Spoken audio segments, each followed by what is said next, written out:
locked in. Look at what we have here, folks. To the only show that matters. The cream of the crop. Duke loves wrestling. And there is no one that does it better than your host. I have come here to chew bubblegum and kick ass. The Duke. And I'm all out of bubblegum.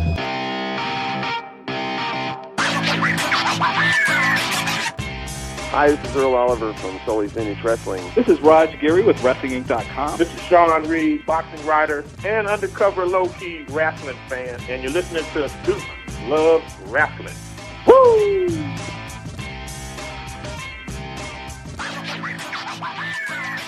Welcome back to the Duke Loves Wrestling podcast, the show about pro wrestling and everything else. That's right. I hope everybody out there is doing well. I'll tell you, once again, it snowed in Boston, okay? Once again, I don't know what's going on here. Are we still in winter or are we in spring? What's happening? Well, we had a few snowflakes again, so I don't know what to make of this stuff here, folks, but at least I didn't have to shovel, so I'm not complaining too much. Listen, on this week's episode, I'm going to be reaching out to a few friends of mine. You know, we're still experiencing this lockdown all over the world. So I have some folks who are going to share some thoughts on what's going on just in general, pro wrestling, you know, that crazy documentary that they're doing on Michael Jordan on ESPN. You know, I have somebody going to come on and talk about that in a few. So let's just jump right in. You know, my first guest today is such an incredible person. I mean, this lady wears 1,000,001 hats. She never sits still. She's always got something going on because she's just that talented. I mean, she's a former pro wrestler. She was a manager in wrestling. You know, she's a producer and really the brains behind the Big Vito Brand. Okay, I'm going to get myself in trouble, but I'm telling you, she's the brains behind that Big Vito Brand there. And also, she has a show that was just exclusively picked up by the Russo brand. We're talking about Mr. versus Mrs. So we'll definitely get some information about that in a sec. But without further ado, welcome back to the Duke Loves Wrestling podcast. We are talking about the lady known as Lil Noel, a.k.a. Noel Harlow Lograsso. How you doing there, Noel? I'm good, Duke. How are you? I'm fantastic. And, you know, it's great to hear your voice as usual because you're definitely one of my favorite people out there. Before we get going, though, I got to give you a hard time because what I saw this past week has just completely thrown me for a loop. You normally, you know, you just post the regular pictures out there, or you and Vito, you know, going to Disney, hanging around the golf course, you know, doing all these normal things in life. But recently, you dug into your bag of tricks and you posted some photos that were so well received that all the creeps started going on your social media and commenting, oh, how hot she is. Look at that hair. All these different things going on here. So I need to know right now, Lil Noel, I need to know what's going on. I mean, you're acting as if we're going back in time to the Maxim magazine days or something like that. What are you doing posting these thirst traps online? What's going on here? Well, I was tired of looking like the word quarantine definition. Like I wanted to fix up a little bit. Honestly, I'll tell you the truth. I've been on a kind of a healthy kick that my husband and DDP got me started on, and I'm trying to lose weight, get in better shape, feel better. And I really just got bored one night, did my makeup, went in the bathroom and took some pictures. I had no idea I was going to turn into Jessica Rabbit overnight. But, I mean, that's kind of just what I look like, really. But I'm so used to posting me wearing mini ears and watching Vito play golf that, like, you know, it was nice for a change to get dressed up and fancy. And, I mean, I just wore, like, a tank top and did my makeup and hair. That was about it. But I've just been on this diet. So I was a little proud to show it off, you know. And that's all the pictures were. It just, for some reason, everybody really, really went crazy. I mean, I had 50 friend requests from Facebook the next morning in my inbox. I'm like, really? From like one picture? Like, come on, this is crazy. But that's all it was. I just didn't want to look quarantined anymore. Everybody can relate to this. And I love the way you said that, too. I didn't want to look quarantined anymore. I mean, the fact that we're not regularly going through our normal day, going out to eat or, getting dressed up to go do something, whether it's work or hanging out, seeing friends, what have you. We're all just kind of bumming it around the house. We got our sweats on and maybe we're not putting on the good moisturizer or the good makeup or what have you there. So for you to get all dolled up like that, like you said, you looked exactly like Jessica Rabbit. I mean, that was the comment that everybody kept throwing out there. How much of a confidence boost was that to go from being on lockdown for, almost 2 months now to having something to get dolled up for and getting that kind of reaction? What was the confidence boost like? Well, it was cool. It really was nice to have people say nice things. I've been on lockdown a really long time because I am at risk because I have some health problems. So I've been on lockdown before everybody else kind of went on lockdown. So I've been in the house a long time. So it was really good. I took the pictures originally just to show Vito that his wife was still here in case he was looking for her, because this other person that wakes up in the house with him definitely was not like, I get up every day, makeup, hair, or whatever, and then we go about our day. We're always on the go. We're always doing something to keep busy. Since the lockdown, we've just been sitting in the house, like trying to invent things to do. So I wanted to show him like I was still here and looking good. And then I said, I'll just put him up online to show everybody I'm still alive. And then bam, he just kind of blew up. But it felt really good that people like that. And it's funny, people were saying Jessica Rabbit because my cousin is a Jessica Rabbit lookalike. So I guess we look alike. So it was kind of funny that they said that. Well, this has got to be the challenge now, Lil Noel. We got to do a Jessica Rabbit challenge where your cousin has to, post her pictures now. We got to put them all out there and do like a hashtag or something like that. You just stumbled across something here. Oh, maybe I should. My cousin is she models. She's been in a lot of different like she does like the alternative type of magazines and things like that. Her name is Michelle. I share her info every once in a while. If you guys go to my social media, she's up there. But yeah, she and I could do a Jessica Rabbit off. That'd be pretty cool, actually. Who looks more like Jessica Rabbit? We got to get this trending, folks. Okay, the Jessica Rabbit challenge. Lil Noel, her cousin Michelle. I know April Hunter, if you're listening out there, we can get you involved there. I know you and Noel have been friends for years, too. Let's get something going on here with all you, whether you're a natural redhead or not. We can get a Jessica Rabbit challenge going, get everybody all stirred up out there. Get everybody going with the Jessica Rabbit challenge for 2020. We need some positives. Jessica Rabbit's a very positive thing. So I say we go for the challenge. Everybody post your best Jessica Rabbit picture. One of the things that I was very surprised about when you and I first met and we were talking and, I first was getting to know Vito, we all become good friends, since then and what have you.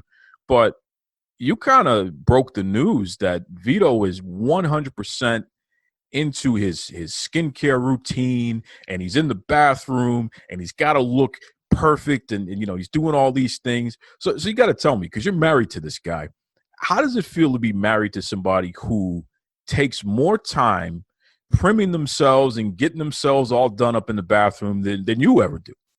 It's interesting because in my past of dating and what have you, I never dated an actual princess before, and Vito he's my princess. Yeah, he has, underneath of his sink is filled with so much skincare stuff. It fills up underneath of his sink. I'm talking like witch hazel and different masks and all kinds of I don't know. Sometimes I wake up in the morning and I walk out and his entire face is green because he's covered in a mask. And I'm like, really? Like I would just wake up and then he goes and washes it off and it comes back and his face is blue. He put on another mask. He's very girly, dude. Right. My husband's very, very much a pretty little princess. Which is crazy because, Vito is also this big, tough guy who can knock everybody out and what have you. You would never know that he's the guy that is more likely to hang out at the salon and hang out with the girls and do the gossip and all that stuff while he's getting his nails done and what have you. So he's got to be having a tough time with this lockdown stuff because he can't visit the salon right now. Oh, he's going crazy because he can't get his manis and petties. He goes every Friday, like religiously. I don't go. I do my own nails. He goes to the salon every Friday, gets his mani and pedi. He gets, they touch up his eyebrows. I mean, he seriously is, when we're talking princess at the highest level of princess. Like, he likes to be girly pampered. He'll even tell me, like, if he looks at me, he'll tell me, oh, it's time for a haircut. It's like he will let me know if I am not up to his level of royal pampered princess. He will tell me. He'll tell me about it, and he's freaking out because he's like, I need my pedicure. I need my pedicure every week. I need my pedicure. I always tell people, like, when they ask me what Vito's like, at home, like the real Vito. And everybody thinks Vito's like the Big Vito tough guy character, where he is a tough guy. I don't want to diminish that at all. He's more like the dress-wearing Vito than he is that big, tough, scary guy. Like, he likes to be, pampered and royal. You know what I'm saying? Absolutely. And again, like I said, it was really interesting to find that out because, listen, Big Vito Lograsso is a scary dude. You do not want to get on his bad side. You don't want that guy coming after you because he definitely can handle himself. There's no two ways about it. He grew up in the old neighborhood and he knows, who's who and what's what, and they know him too. But like you said, to have this side where he understands the importance of taking care of yourself, pampering, not only the physical aspect because it makes you look good, but also to feel good about yourself and what have you. It's really a unique quality that he possesses there, and the way that it translates too. It's why people just can't get enough out of the guy. They get a kick out of the guy. But I know that you kind of keep him grounded by continuing to point out that at times it can get a little silly, right? Vito is very silly on a daily basis. I do have to kind of bring him back down and go, like, I'm basically the straight man in this relationship. You know what I mean? Like, he goes off on these tangents and I just sit there and I go, no, you're not. No, you didn't. No, you weren't there. No, you didn't see this. His biggest thing was, oh, I was there. I was there. I did this. I did that. He claims he played for the Knicks, Duke. He claims he played for the New York Knicks. He never played for the New York Knicks, but he swears he was there. I said, when? He goes, back in the day. I said, how'd you play for the Knicks back in the day? 10-day contracts. I was benched a lot. That's his response. He really believes he played for the New York Knicks. This guy he's a trip. He is a walking character. A walking character. He says, he goes, I rescued bars like on Bar Rescue. I said, no, you didn't rescue bars like on Bar Rescue. He said, yeah, I did. I went there for the night and rescued it. That's his shtick. Like, he thinks he rapped with Biggie Smalls. Like, no, you didn't rap with Biggie Smalls. And then he comes out with some rap where he calls himself the B.I.G. from the L.O.G. I don't even know what that means. I don't even know where the L.O.G. is other than his last name. This is Big Vito Lograsso we're talking about, folks. I'm telling you, the man, he could possibly be delusional. We don't know yet, but I don't want to be the one to tell him this because, like we said, he's a big, tough guy. I don't want any problems. He might take the trash can and put it upside your head like he used to do in the WCW and ECW days. So I'm not going to tell him. But Lil Noel, you're tougher than him, so you can tell him. So that's fine. I'll let you be the person to keep him grounded and what have you there. I gotta bring him down sometimes, like he's just out there, and like you'll be sitting and you'll be quiet and everything in the house will be really quiet and he'll be playing his music and he'll have on the Bee Gees and out of nowhere he'll go, I really need to get some hair like Barry Gibb. Like, who says things like that? Where are you going to just get hair like Barry Gibb? Like, this is Vito. If he comes out with Barry Gibb hair, you know why. He wants flowing hair all of a sudden. And he has hair. He just shaves it off. Vito actually has hair. That's breaking news to everyone. Vito has hair. He's not naturally bald. You see that, folks? We're going to tell all the secrets today, okay? We are going to put Big Vito Lograsso's business out there. Breaking news, he has hair. Okay, so all you dirt sheets out there, I just tossed you a bone. Lil Noel, she just broke the news for you there. You make sure you give the credit where credit is due. But Big Vito Lograsso is not a true baldy. You heard it here first, folks. Yeah, he's not bald. He also once had a perm. We exposed that on one of our shows. He had a perm. He used to have a bleach blonde mohawk, and then somewhere between perm and bleach blonde mohawk, he shaved all his hair, and he hasn't grown it back since the 80s. This is unreal. We're talking to Lil Noel, a.k.a. Noel Harlow Lograsso. She's given all the secrets behind Big Vito Lograsso. He has hair. He likes to go get his pedicures at the nail salon, and allegedly he played for the Knicks back in the day, whatever that means there. Noel, I'm gonna switch speeds for a second here, because I know a few months back I made a suggestion to you, because you're a reality TV person. You've done podcasts where you've analyzed different reality TV shows. I know the Teen Mom thing was something that you were really on the cutting edge with. You got to interview a lot of the stars from that show and what have you. In fact, I know that on the Russo brand, you're responsible for the record for the most downloads or podcasts on that brand. What was the record that you set? When we were with Podcast One, we did an interview with Janelle Evans, and we ended up having 500,000 downloads in, I think it was 48 hours, which was huge even for Podcast One. If you look at it, the Teen Mom ratings are about a million people, they believe, watch Teen Mom. I had half of their viewing audience download that podcast. That's huge. That's a lot. That's incredible. And that just speaks to your ability and the quality of what you put out there. I mean, you're always doing different types of shows and concepts and what have you, and people respond to it. It's good stuff. So I got to ask you, though, because I've made a suggestion to you a few months back to start watching 90 Day Fiance. Have you watched any of the episodes? And if so, what's your first impression here? I had watched them a while ago, and then I kind of lost track because they went into the happily ever after, and they branched off into different kind of sections of what it is. So I decided I'm in lockdown. I can't go to Disney World. Duke suggested it. I started watching the 90 Day Fiance again, and I'm hooked. I'm literally hooked. Big Ed is hysterical. Big Ed is the funniest person I have ever seen. Him going over to see his girlfriend in Thailand has to be one of the funniest things I've ever seen in my life. So I am definitely a Big Ed fan. I think he's hysterical.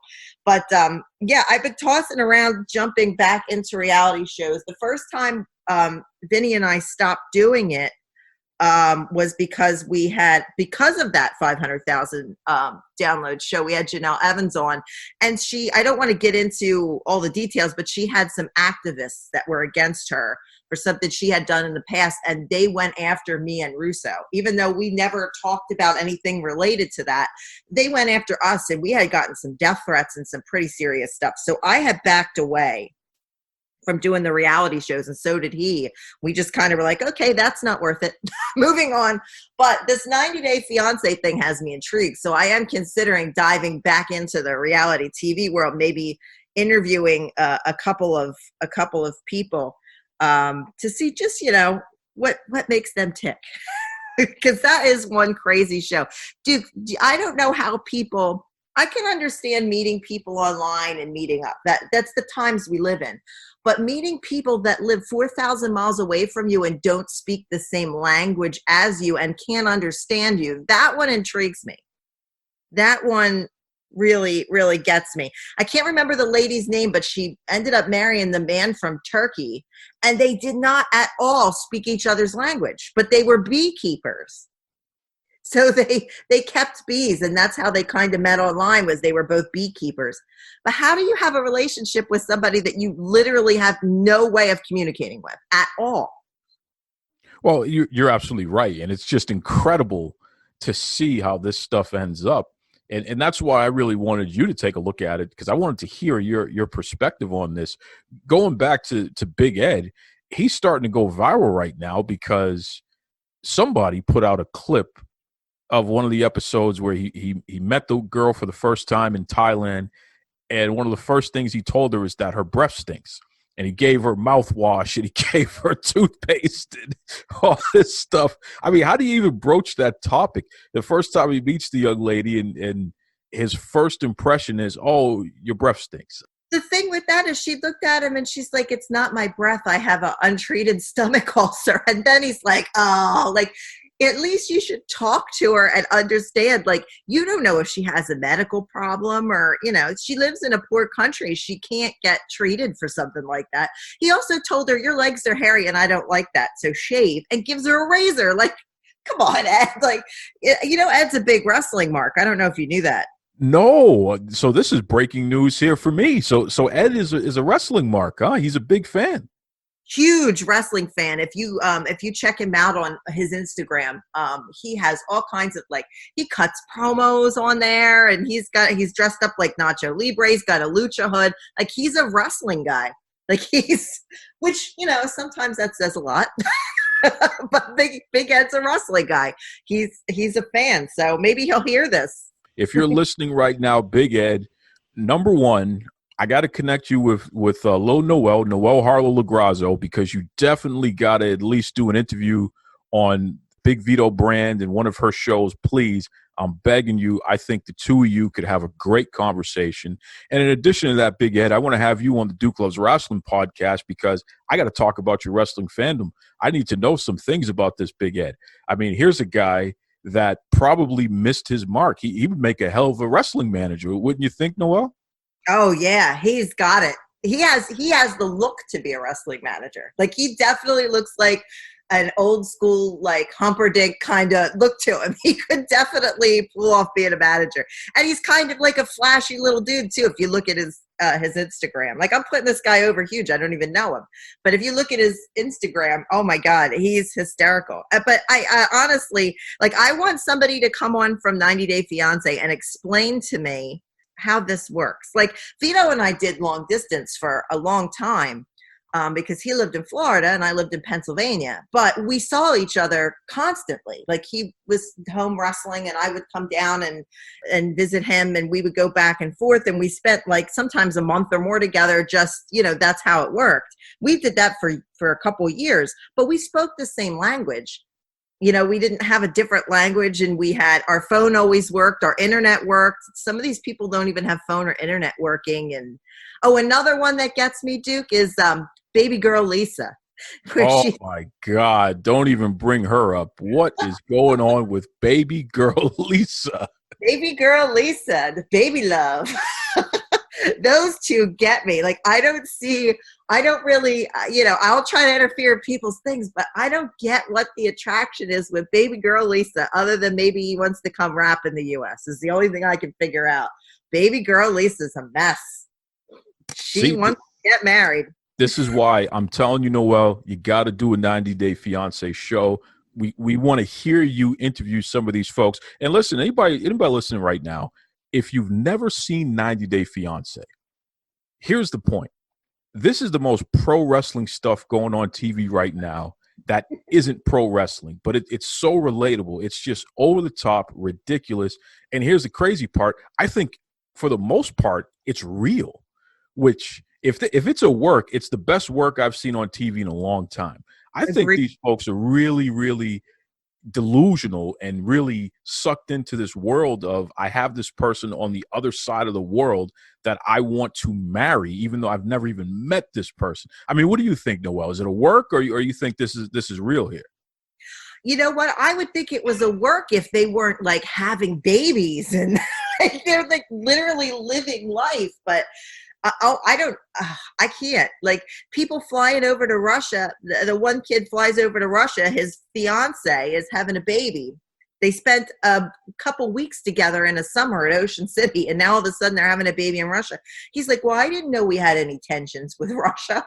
He flies over there and can't figure out why he can't get her back. He had no idea there was any kind of political tensions there. Like, they don't even do their research about the countries they come from. They're just all of a sudden into it. And then their friends are going, hey, did you realize that there's a lot of scammers that come from Nigeria? No, really? Like, they don't even educate themselves.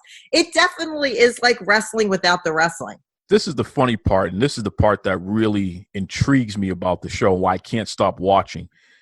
In a subtle way, it's showing us how we're ignorant in America because we don't respect other people's cultures enough.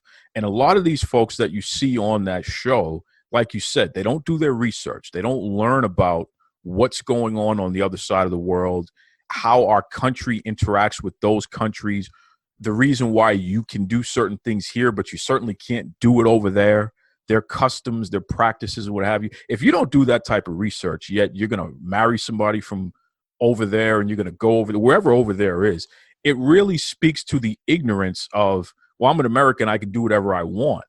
And a lot of these folks find out the hard way that it just ain't that way once you step outside of our borders. No, I agree. I think that people don't educate themselves. People don't realize how good they have it in the U.S. They truly, truly don't. Unless you go other places or you smarten yourself up to that situation, they're going over there going, how does this hotel not have hot water? Well, some people don't have hot water. Some people don't have hot showers. Some people don't have electricity.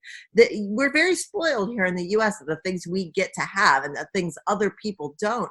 And we don't understand that there's some things that we do here that are common and are fine, but you go to another country and they're considered rude.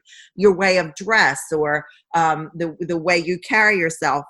I'll give you an example in the U.S. At Disney, when you're a cast member, they don't want you to point with one finger. They say they want you to point with two fingers. So you say somebody, Splash Mountain is this way, and you point with two fingers.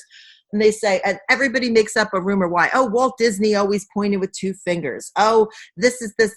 But the real reason is because in some countries, pointing with one finger is rude. It's considered an insult. So they want you to point with two fingers. But a lot of people don't know that. So they just make up these mythical reasons why you can't point with one finger. It's because we don't educate ourselves that that's considered ignorant in some places. We don't smarten ourselves up enough to the places around us. And these people really should, before they go, read about the cultures they're going to. And here they go, and then they wonder why people are getting angry or offensive. The one girl from Brazil, they had a baby shower for her in Oklahoma. And the mother was getting angry because she was an hour late. But their custom is you start the party and the guest of honor comes an hour late. Nobody told the mother this, and the girl didn't understand because all she was told is it's a baby shower, for which she had never been exposed to a baby shower before. So she was treating it like a party, and she showed up an hour late. So then everybody's angry because people left early because she showed up late, and the mother was mad she showed up late, but neither did any research on either's culture to understand why that occurred. So just everybody was angry. That's where I have a problem with this show. Like, people don't smarten themselves up enough. Incredible. And, it's funny because just to bring it back home, it speaks to the importance of pro wrestling on a worldwide stage, because really, you wrestlers and folks in the wrestling industry, past, present, and future, you're ambassadors more than anybody else. Athletes, pro wrestlers, entertainers in general, you guys get to see the world. And you guys get to be exposed to all these different cultures. And really, the public counts on you to kind of help us understand some of this stuff. And for the most part, you folks, especially in the wrestling industry, you've done a great job with that. But unfortunately, people are still just doing what they do. And 90 Day Fiance is a great example. It's must-see TV just because of how ridiculous and over the top it can be, just like pro wrestling is. Noel, you wear so many hats, and I mentioned it in the beginning of the show. You do so many different things. Briefly touch upon what you have going on right now. If somebody were to say, what do you do? Name all the things that you're involved in right now. Oh boy, there's a lot. Well, if somebody asks me what I do, the most important thing I do is I'm Mrs. Big Vito. And that's the best title I can have, is Mrs. Big Vito. Because as much as I pick on my husband for being a pretty little princess, he is the best husband in the world. I'm very proud to be married to him. And we do a lot of projects together. I think the thing I do the most is I produce all the programming on the Big Vito brand. I I direct it, produce it, I choose the music for it, I edit it, I do all that. It keeps my brain sharp because a lot of people know I had a stroke, so I have to continue to keep up with doing things active like that I used to do. So I do that. I do all the graphic design for that. Right now I'm currently putting together a brand new studio in our house, which is coming along. We have tons and tons of new equipment coming and all kinds of things that are going to be neat. So that's coming pretty soon. You'll see that.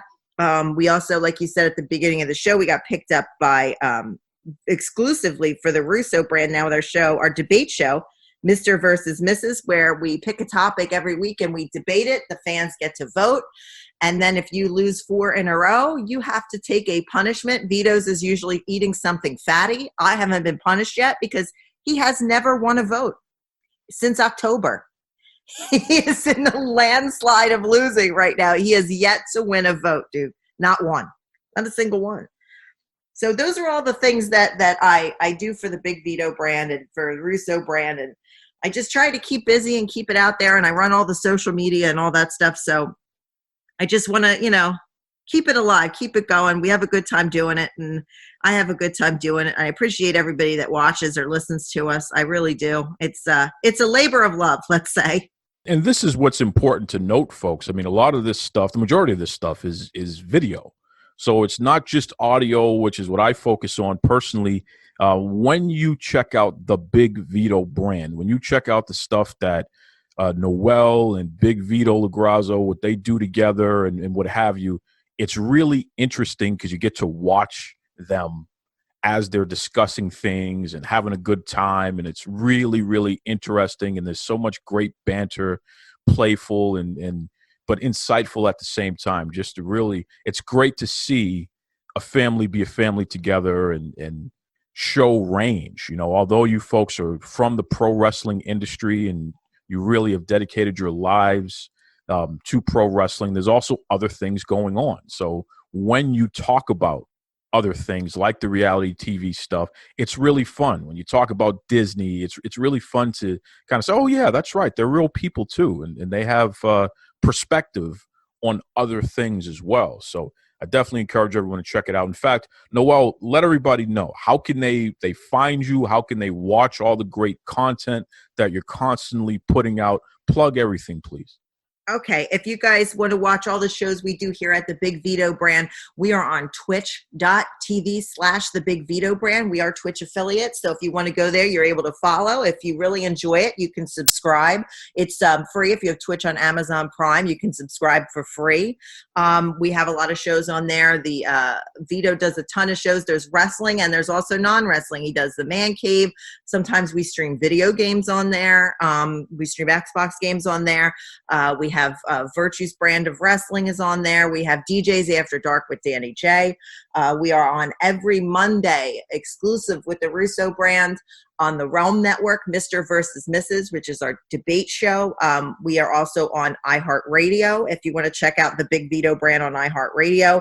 And everywhere you can listen to your audio podcasts. We're also on Alexa devices.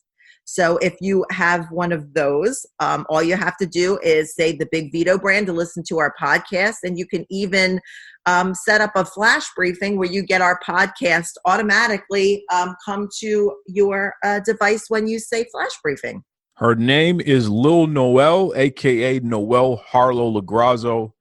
She is a multi-talented person, producer, host, Jessica Rabbit lookalike, and as she said, most importantly, she is Mrs. Big Vito Lograsso, which is pretty cool. Noel, thank you once again. As always, appreciate you being on the show. Thank you, Duke. Thank you for having me. Thank you, everybody, for listening. So, folks, it's been really interesting to see the stuff that's on television because keep in mind, we don't have live sports right now, right? Which absolutely you don't realize how important live sports is until you're in a situation where it's not happening anywhere and you see the programming on TV. What are they filling these spots with in order to attract attention? And it's meager offerings, which again is a great situation for pro wrestling because that's the closest thing you're going to get to live sports until we get past this global pandemic. One of the things that was rushed. It wasn't supposed to air yet, but they rushed it to put it out right now because people need to see it right now, is a 10-part documentary on Michael Jordan in that last year that he was with the Bulls when they won their 6th championship. It's called The Last Dance. So I reached out to my buddy, the well-respected Lovell Porter. You know, he's from BlaqueRabbit.com. You know, he's written for wrestling sites, the whole 9 yards. I want to – well, listen, I'm trying to do an opening here, Porter, and you just cut me right off. I'm excited, man. It's been a while since I've been on the show. I'm extremely excited to be back. It's just amazing to me that I was trying to, you know, put you over and stuff, and then you just completely cut me off. Obviously, this whole coronavirus lockdown has got your brain all mixed up. Coughing sound, but I decided not to.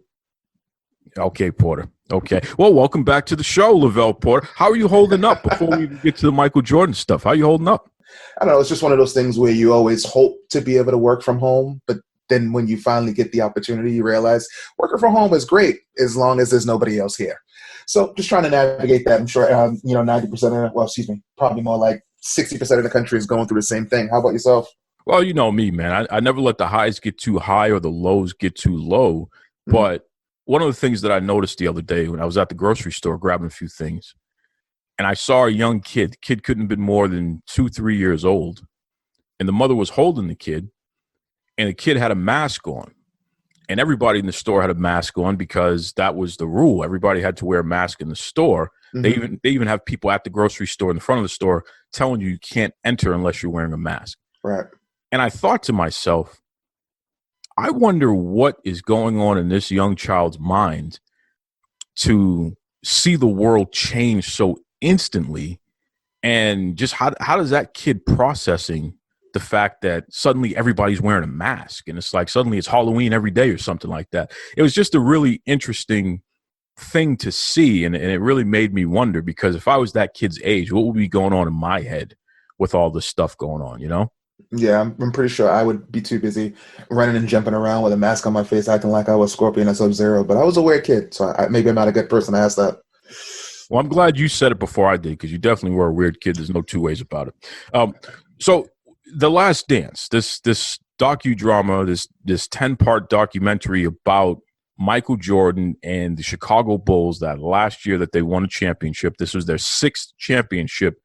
I believe it was 6 championships in 7 years, 8 years, something like that. Yeah, it was like 8 years because it was a 2-year gap. That's right.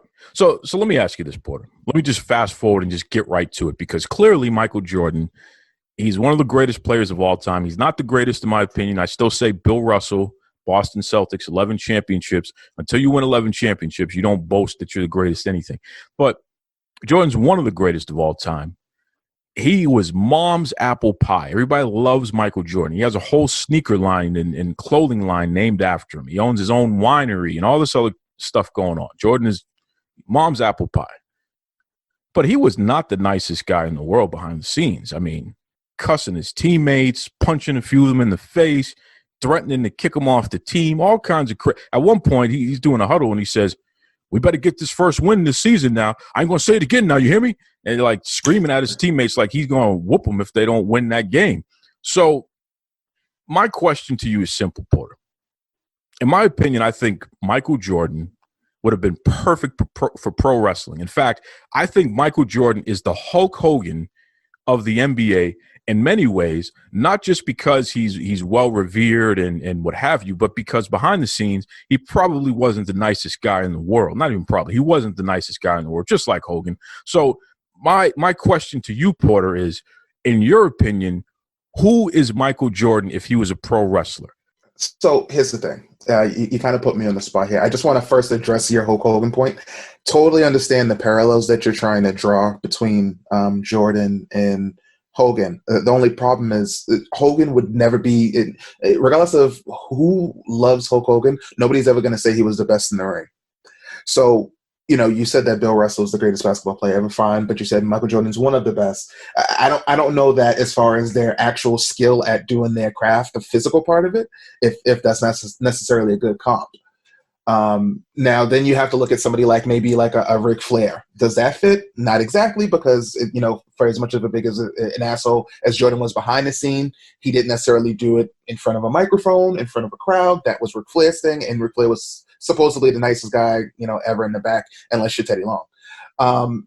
So, I mean, who does that leave? It's really, really tough trying to draw a parallel between the two. I mean, part of me, this guy wasn't as big in the industry as like Michael Jordan is, but I think a better parallel would probably be somebody like Mr. Perfect. One of the best in the ring, not necessarily the nicest guy backstage. As far as the fame is concerned, it probably doesn't match. But I mean, think of all the stories that you heard about Mr. Perfect backstage, ribbing people, or cutting X-Pac's hair, or doing this, that, and the other. Those mean, evil things that, Mr. Perfect might have done, even though he was still universally liked. People just kind of dealt with his asshole tendencies. I think it's more of a correlation between him and someone like Michael Jordan than Hulk Hogan. Well, I'm not surprised that you disagree with me, Porter. Well, can we compromise on this? What if we were to take the soberness of Triple H, because Triple H is straight edge. He doesn't identify it, but the guy doesn't even really drink, doesn't smoke, anything like that. And Michael Jordan never did any drugs, and he didn't drink until much later in his career, and he's still not considered a heavy drinker or anything like that. Cigar smoker. He's a cigar smoker now, but he didn't smoke back when he was first getting going there. What if we take the soberness of Triple H, and we take the attitude and accomplishments of Shawn Michaels, and we combine the two? What do you say? Is that a closer depiction of the Michael Jordan if he was a pro wrestler? Yeah, 100%. That's way better than your terrible Hulk Hogan point. Okay, well, for the record, ladies and gentlemen listening, Lovell Porter was a Hulkamaniac. He had the underoos. He would say his prayers, even though he didn't know what he was praying to. He would eat his vitamins. I mean, he would get up early in the morning and watch the Saturday morning Hulk Hogan cartoon, the whole 9 yards. In fact, there was a cereal at one point. The reason why Lovell Porter ate Mr. T cereal is because Mr. T was a friend of Hulk Hogan. I'm just putting that out there. I don't care, Porter. I'll tell all your secrets. Listen, I feel attacked. Why am I being attacked? I'm supposed to be a guest on this show. You like how I pulled out the Mr. T cereal, right? What the hell? What kind? That was a hell of a reference. As far as the Hulk Hogan things, I actually just have a little funny story about that. Everybody was a Hulkamaniac at first when they first started watching wrestling, regardless of whether or not 2 years in you gravitated towards like a Bret Hart or a Ric Flair or whatever. Almost everybody started out as a Hulkamaniac. So as the years go on, it became cool to hate Hulk Hogan, before he had the whole racist stuff. And now you have real legitimate reasons to dislike this guy because he clearly doesn't like us. But that's another conversation for another day. So a friend of mine, him, I think he's been on your show before, Old Man Wade, he and I went to go see SmackDown. It happened to be the SmackDown where Hulk Hogan was tagging with Edge to fight, I believe it was Billy and Chuck for the tag team titles. So the entire time we know this match is about to happen, me and Old Man Wade are sitting there. We're sitting there and we're like, Hulk Hogan comes out, screw him. Who cares about Hulk Hogan? He's old. Nobody gives a crap. So as soon as Real American hit, he looked. Old Man Wade looked at me. I looked at Old Man Wade. We both stood up and started clapping like 5-year-olds and doing backflips as he was making his entrance. There's nothing like seeing Hulk Hogan live, regardless of how you feel about him. And just in that moment, no matter how bad I wanted to shit on this dude, I couldn't help it. I had to stand up and cheer during Real American. Now, granted, in 2020, that wouldn't be the case. I'd be more likely to throw something at him, but still, I just thought that was a funny story. Yeah, as long as you thought it was a funny story, Porter, that's all that matters. As long as you keep hope alive, brother. Listen, let everybody know how they can check out your website, how they can reach out to you. Plug all your stuff there, Porter. You can find me mostly on blackrabbit.com. That's a culture website. We've been going strong for about 2 years right now. If you're interested in writing, hit me up. You can find me on Twitter if you have an inquiry. My Twitter account is Above Average LLP, and you can follow Black Rabbit on Twitter at blackrabbitcom at Twitter. It's always fun to talk to the well-respected Lovell Porter. Me and that guy, we just have some crazy banter going on, and that's some years of knowing Porter and putting up with his nonsense and then putting up with mine. So good stuff.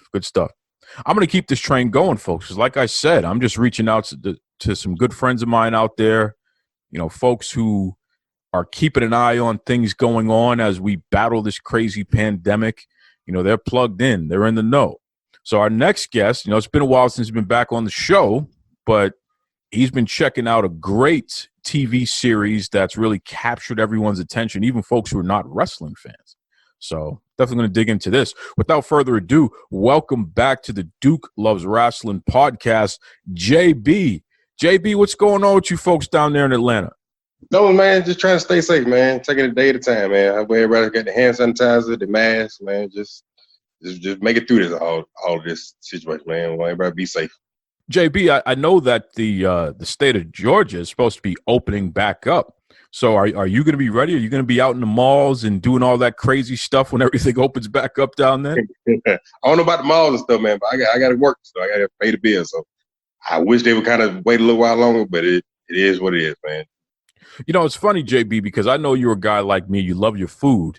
And I made some pecan chicken wings the other day. Let me tell you something, man. I thought about you, JB, because I had to dip it. I have to dip my wings now. I hear you. This won't stop that. It won't stop that. I don't care what you say, JB. I am going to dip my wings every time, okay? I hear you. Nothing wrong with that. Because how did you made this on your own, or you saw a recipe? Or? Well, I kind of cheated. They were already seasoned and all that other good stuff. I just had to throw it in the oven and cook it for about 40 minutes, and it was ready to roll, baby. How'd it turn out? They weren't too bad. I actually did a lemon pepper wet. Did a lemon pepper wet sauce that I used to dunk them in and what have you, and they turned out pretty well. All right. Hey, next time, take a picture next time. I want to see what they look like. That's different. I will say that it's different. You let me ask you this: you a drum or a flat guy? Now, see, I got to do my flats, man. I'm not much of a drum guy. I like the flats. I prefer them. I always got to go with my flats, man. Okay, I'm a drumstick guy. Wait, the best part about that, JB, is that if we get some wings, man, we never have to worry about the one person eating up too much of what you like. You can have your drums all day long. I'll have my flats. It's a match made in heaven, brother. Exactly. So, JB, you've been watching this series on the Vice channel, Dark Side of the Ring, and I know that last season was definitely pretty popular. Folks were saying that it was a great series, but this season 2 has just been off the chain. I mean, they've done the Chris Benoit story. You had New Jack. You got Jimmy Snuka. Tell me, just from a general standpoint, to start off with, JB, how have you felt about season 2 of this Dark Side of the Ring series? It's been really good, man. Really informative. Stuff I didn't know on the wrestlers and just what they go through and just behind the scenes stuff. Just what I like most, just the behind the scenes stuff. Like growing up as a kid, you didn't know all this stuff. So just now, when you hear all this stuff, like, wow, it just kind of make more sense. Kind of put it stuff a little more sense. Specifically with the New Jack episode, because that seems to be the most popular episode. I mean, it was kind of, although New Jack seems kind of crazy, it was a little lighthearted in a lot of ways. Yeah. What were your impression of New Jack? I mean, how does this guy get away with doing all the stuff that he's done all these years? I have no idea. But I was telling my friend of mine, I was like, I don't know if that's really him or like, is the camera on? I'm gonna act like this. Like it felt like, as long as the camera on, I'm gonna act like this. I don't think that's really.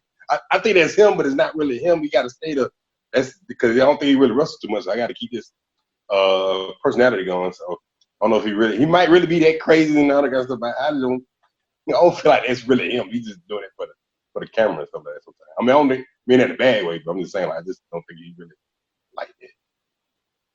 That's just gimmick. So he just kind of like it. Well, I'll tell you right now, JB, I think you have a good point there. But I have to say, if there's anybody who has taken advantage of their gimmick and worked it all the way to the end, it's got to be New Jack, because he's still eating off of that gimmick. He's still finding ways. Yes, sir. Yes, sir. Oh man, what's the story with where he stabbed the guy and he told him to drop the charges? Oh man, that part right there, I was like, wow, he really pulled this off. He said he ain't been back to Florida. It was a crazy story, man. Like he just keep one up in himself his whole his whole career. Like, how do you get out of this? And it's just wow, man.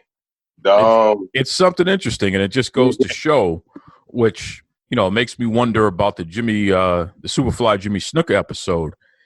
Being a pro wrestler, being somebody who's on TV and having that level of fame, I guess it affords you a lot of benefit of the doubt and a lot of opportunity to get away with certain things because, the courts have already decided, at least in civil court, that Superfly Jimmy Snuka is guilty of murdering that poor woman there.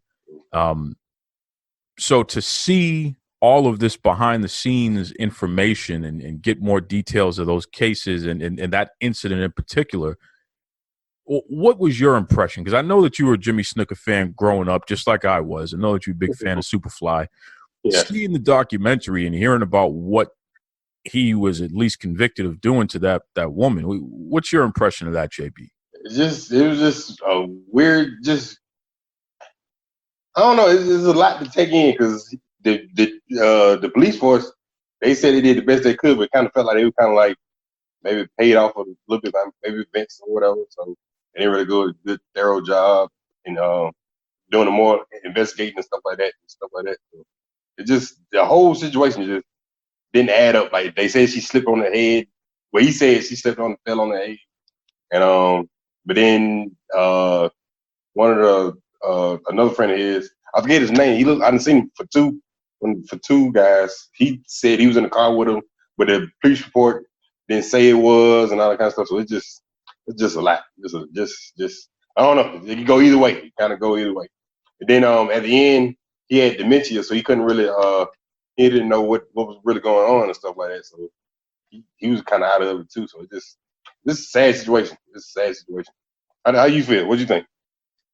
Well, just to piggyback on what you were saying, you're making reference to Sam Fatu, aka the Tonga Kid. Yeah, okay, that's what and yeah, he was, Jimmy was like his mentor there. But to find out all these years later that he was in the car, that is just crazy to find that information out. Number one, and I'm with you, man. It just really throws me for a loop to hear all these crazy details.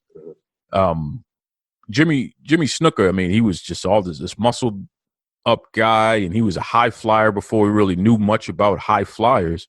Yeah. So instantly he was a huge fan favorite and somebody that we all looked up to, especially, considering the fact that although he was Samoan, he looked like one of us, for children of color and especially black kids, they could look at Jimmy Superfly Snuka and say, yeah, that guy represents me. Oh, he looks like my uncle. He looks like me, what have you. So really tough to see that behind the scenes, he was responsible for something so tragic and, really destroyed somebody else's family and really his own with this stuff here. So that's too bad. JB, the last one that probably is the most controversial, definitely the most famous of all the episodes this season so far, the Chris Benoit episode. Yeah. I know that you're a real wrestling fan, and we've talked about this. I know you're a big Chris Benoit fan, just like me, because Benoit could lay it in. He could wrestle just as well as anybody on the planet. To see the details of what he did to his family, what are your thoughts on that? And do you feel that the documentary should have came out? Yeah, I feel like it should have came out, at least give a kind of understanding, at least way his head was, because once Eddie died, he kind of like really broke down. And it was it's kind of hard for me. It's kind of hard to believe he did it, because you would think like this your family, this your son, this your wife, you love them. Like wouldn't nobody don't just kind of hard that part of your brain just don't click like somebody gonna kill their family. Like just he apparently he did it. I still kind of be iffy on some of that stuff sometimes. This is a sad situation, man. And from the scans, the CT, the scans on his brain and stuff like that, it was kind of all scrambled anyway. So they said it might kind of played a part in that also. But it just, like I said, another sad situation, man. Like you would think you kind of got everything. You would think they're gonna be going through that kind of stuff. It's human. There's no it can't affect on anybody. situations like that could just not happen to anybody, but just people go through stuff. That's all. That's what I'm trying to say. People just go through stuff. Just make them. Hey, everybody can handle that kind of stuff. No, you're right. You're absolutely right. And it's again, when we watch these larger than life people, these superheroes come to life, and these wrestlers that we look up to and we're entertained by, to see some of this stuff behind the scenes and some of the things that some are responsible for, it's like, wow, it's really eye-opening, man. And it humanizes the concept of pro wrestlers. Like, they're not superhuman. They are people. And some of them are not so nice. Some of them are not so good people at all, and that's just the reality of the situation. I mean, you're a guy who's down there in Atlanta, so I know that you got a chance to see Chris Benoit through the years. He spent so much time in WCW. So that's got to be a tough break there. Overall, JB, what do you think of the Dark Side of the Ring series? Do you think that it's been worth it? Are you encouraged? Do you hope they actually continue this, or do you feel that this should be enough here and what have you? No, me personally, I like it because it's give you a different backstory on stuff like that. You didn't know all this stuff going on when you were younger and stuff. So just give you a bit side of the business and all that kind of stuff. I know people don't want to expose the business, but sometimes it's kind of cool. Like, you just like, oh, so that's how this came up with this, and this how they got to that and this kind of stuff. So it's all just give you most respect of what their head was during those times and stuff. You, what you think? I love it. I'll tell you, man. I'm a big fan of documentaries in general because I'm a big fan of history. I like to learn about what has happened in the past, so we have an understanding of what we're dealing with today, and hopefully prepare ourselves to not make the same mistakes in the future. So, you combine that with the love of pro wrestling and this Dark Side of the Ring series on Vice. It's just been so tremendous, and the folks that they're getting, the access that they have to get the real inside scoop on these stories. I mean, it blows me away. I love it. And I absolutely hope that they continue the series because it's been a fun ride, man. It's been something to look forward to. Yeah, me too. I meant to ask you about the Brawl for All. Brawl for All was good too. That was good. Yeah, I enjoyed Brawl for All, and it really, two things that I took away from Brawl for All. Number one, what a tragic story for Bart Gunn. Oh, man. I mean, that poor guy, he just they treated him bad. He should have gotten a push after that. He legitimately won. They treated him bad. So there's that. And then the other part of it, I had Vince Russo on my show a few months back, and we talked about people who give him a hard time over decisions that he made, shows that he wrote in wrestling, and how ridiculous that has been. People threatening his life and things of that nature. So to see Jim Cornette essentially admit that he's one of those people. I mean, he left a voicemail threatening Russo and his family, saying he's going to kill them and all this other crazy stuff. That just blew me away, man, because it's like, at the end of the day, it's still pro wrestling. You don't need to kill a guy over making a suggestion to an owner of a wrestling company to try something out. I mean, and also, I guarantee you, Jim Cornette didn't leave a message like that on Vince McMahon's answer machine. You're right. Right? Vince is the one who owns the company, is the one who allowed these things to happen ultimately. So Cornette wants to pick on Russo. Why don't you pick on Vince McMahon? Right?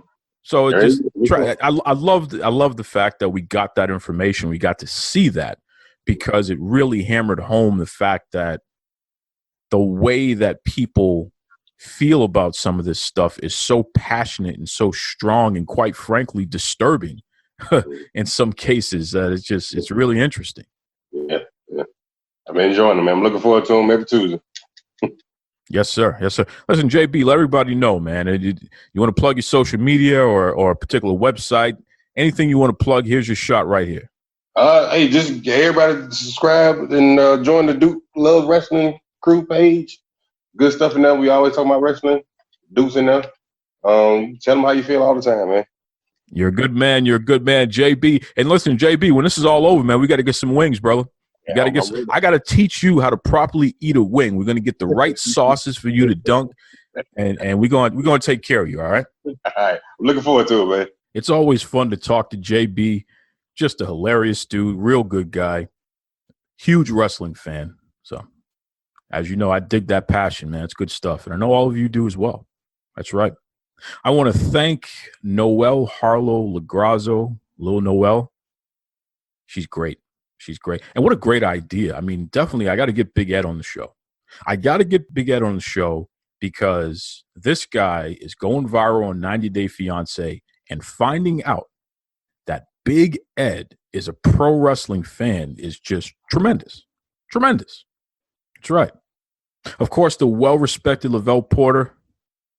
Always a pleasure having you on the show, my man. Appreciate that. Okay, folks, as always, please be safe out there and join me next week. It's going to be more antics, more fun, more craziness, of course. I really, really want you to know that I'm thinking about all of you, okay? And I'm wishing you and your loved ones the absolute best as we continue to ride through this storm. There's definitely a light on the other side of the tunnel, so just keep doing what you're doing. Stay safe out there, okay?